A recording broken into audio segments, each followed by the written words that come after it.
Si vous planifiez vendre prochainement votre propriété, ce message est pour vous.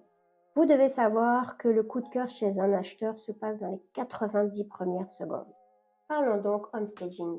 Il y a des rénovations qui sont importantes et des rénovations qui servent absolument à rien. Dans le homestaging, il existe deux grandes catégories. Le homestaging, on va refaire de la peinture, on va refaire des travaux. Et puis, il y a le homestaging où on va se concentrer plus sur des éléments de décoration et créer une ambiance. Pour le style de homestaging avec rénovation, toutes les rénovations ne vont pas être rentables. Ce qui est important, c'est peut-être mettre un coup de peinture, changer les luminaires, changer des poignées de porte, faire des petites améliorations comme ça. Et on va surtout enlever les couleurs un petit peu trop flashy. Le plus important, c'est dans tous les cas de dépersonnaliser l'espace. On enlève les photos et les petits dessins des enfants sur les réfrigérateurs.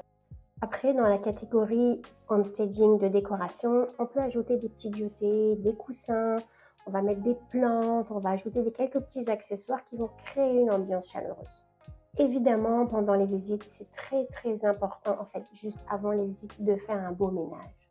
Et quand on parle de ménage, on parle aussi d'olfactif, c'est-à-dire les odeurs nauséabondes, notamment de la litière, on fait en sorte qu'il n'y en ait pas. Évitez absolument, s'il vous plaît, les prises style Febreze, etc., les sambons qui viennent en fait parfois agresser certains acheteurs parce qu'il y a beaucoup de gens et de plus en plus même qui sont allergiques. Si vous avez des animaux, chats, chiens, essayez de les mettre à l'extérieur durant les visites par respect pour tous les gens qui sont allergiques.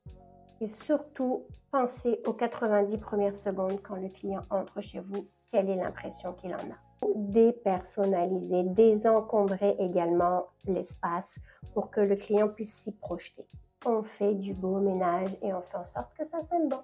Donc, si votre propriété est affichée à un bon prix et que vous avez respecté toutes ces consignes, ça devrait se vendre rapidement. Si ça ne se vend pas, n'hésitez pas à m'appeler, ça va me faire plaisir de mettre mon nez là-dedans.